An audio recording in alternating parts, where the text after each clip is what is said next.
objet nombre, SCP-126. Ami invisible. Classe, Euclide.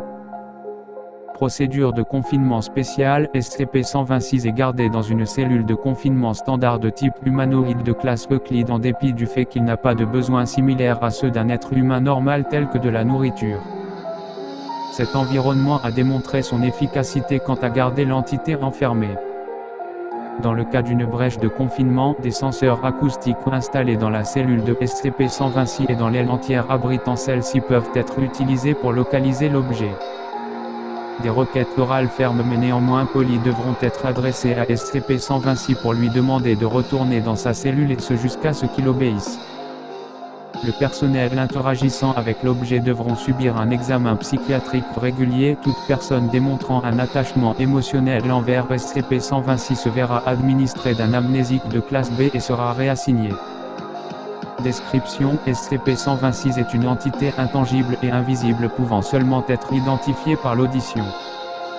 Il est doué de sensibilité, peut parler en de multiples langages avec une voix féminine, engageant la conversation avec n'importe quelle personne à portée.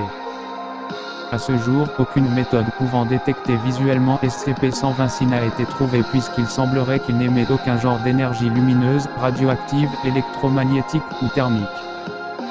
L'objet occupe pourtant un espace car il est possible de savoir où il se situe via la triangulation de la voix qu'il produit.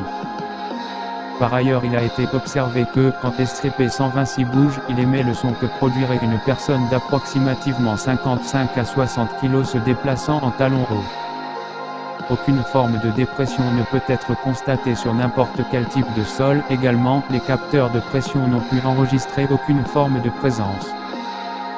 Pourtant, à l'égal d'un être humain, l'entité est incapable de passer au travers de barrières comme une porte fermée, bien que des objets peuvent être lancés dans la zone d'occupation de SCP-126 sans que ceux-ci le heurtent. Pour des raisons inconnues, l'entité obéira sans poser de questions à n'importe quel ordre lui demandant soit de suivre un sujet humain spécifique ou d'aller à un endroit en particulier bien qu'il pourrait ensuite s'éloigner ou ne pas être capable de suivre physiquement l'ordre donné. SCP-126 engagera la conversation avec tout membre du personnel dans sa cellule de confinement, préférant aborder des sujets tels que l'art, la nature ou encore la philosophie. L'objet montre une connaissance de sujets courants et une intelligence équivalente à celle d'une personne diplômée ainsi qu'un trouble du déficit l'attention modéré. En effet, SCP-126 changera régulièrement de langue sans raison et partira dans des hors-sujets sans avertissement préalable. Les tentatives visant à connaître les origines ou la nature de SCP-126 se sont révélées vaines, l'entité devenant confuse face à ces questions et changera de sujet rapidement. Alors que n'ayant apparemment nul besoin ou utilité de meubles ou d'appareils, SCP-126 demandera à avoir des objets tels qu'un lit ou un miroir s'ils ne sont pas présents dans sa cellule et il sera plus susceptible de rester dans une pièce si ces objets lui sont accessibles.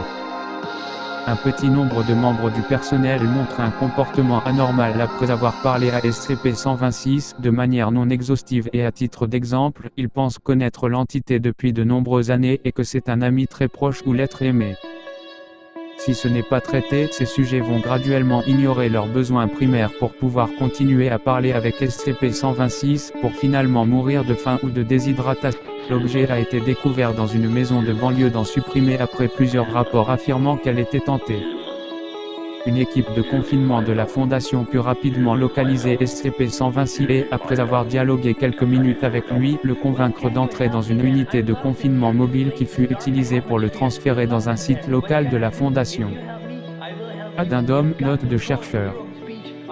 À cette date, les conversations avec SCP-126 ont permis de dégager plusieurs traits de personnalité notables.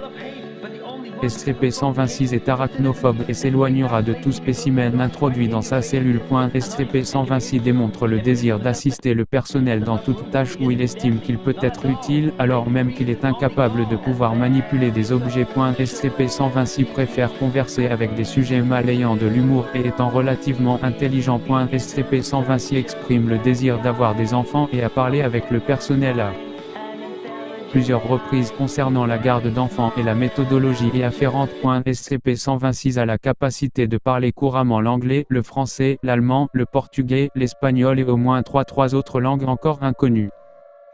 Dr. Chercheur.